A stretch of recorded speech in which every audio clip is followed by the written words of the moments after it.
भगवती भगेश्वरी योनिमुद्रा महोदरी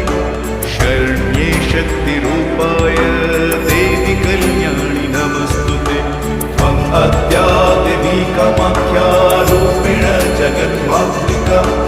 तच्चरणारविन्द सर्वभूतानां समर्पयामि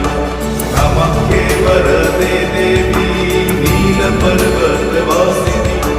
त्वं देवी जगन्माता